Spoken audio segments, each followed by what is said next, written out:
আসসালামু আলাইকুম এভৰিওয়ান মই ডক্টৰ মেৰিনা আহমেদ আজি মই কনষ্টিপেশনৰ বিষয়ে কিছুমান কথা আলোচনা কৰিম কনষ্টিপেশন কেতিয়া হোৱা বুলি কওঁ আমি যেতিয়া পায়খানাটো সপ্তাহত দুইবাৰ বা তিনিবাৰ হয় আৰু 2-3 দিন পিছে হয় তেনেহলে এটো কনষ্টিপেশন কোৱা হয় আজিকালি প্ৰায়ভাগ মানুহৰে কনষ্টিপেশন হোৱা দেখা যায় আৰু ইয়াৰ কাৰণবোৰ হ'ল মানে dietary change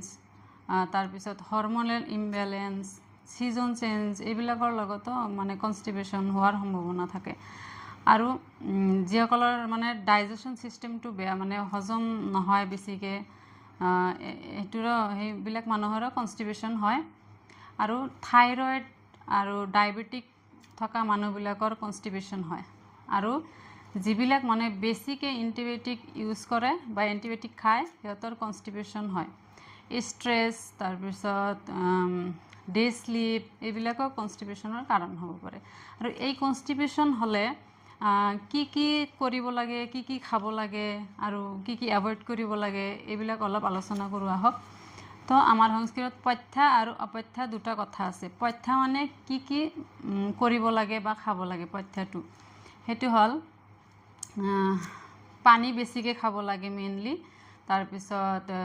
liquid diet seasonal ফ্ৰুটস খাব লাগে বা জুস খাব লাগে শাক পাচলি বেছিকে খাব লাগে ফাইবাৰ যুক্ত খাদ্য খাব লাগে মেইনলি আৰু পাপায়া বানানা এইবিলাক কনষ্টিপেশনৰ কাৰণে ভাল তাৰপিছত অপথ্যটো কি অপথ্য মানে কি কৰিব নালাগে হেতু অপথ্য ৰেড মিটটো এভয়েড কৰিব লাগে ডে স্লিপ এভয়েড কৰিব লাগে ফাষ্ট ফুড জাংক ফুড যেনে পিজ্জা বাৰ্গাৰ মোমোস এইবিলাক এভয়েড কৰিব লাগে ময়দাৰ বস্তু এইবিলাক এভয়েড কৰি চলিব লাগে ডে স্লিপ এভয়েড কৰিব লাগে যিসকলৰ ক্ৰনিক কনষ্টিপেশন আছে তেওঁলোকে এল'ভেৰা জুস খাব লাগে ভালেখিনি উপকাৰ পাব এল'ভেৰা জুস খালে আৰু গৰম গাখীৰৰ লগত ৰাতি খোৱাৰ সময়ত 1 চামুচ মান ঘি মিহলাই খালে ভালেখিনি উপকাৰ পাব তাৰপিছত আপোনাৰ ত্ৰিফলা চূৰ্ণ 1 চামুচ খাই পানীৰ লগত খালে উপকাৰ পাব ভালখিনি আৰু ইয়াৰ লেক্সেটিভ মেডিচিন বিলাক মাৰ্কেটত বহুত এভেইলেবল আছে আপোনালোকে খাব পাৰিব কিন্তু যিকোনো মেডিচিন খোৱাৰ আগত ডক্টৰৰ পৰামৰ্শ লোৱাটো ভাল ধন্যবাদ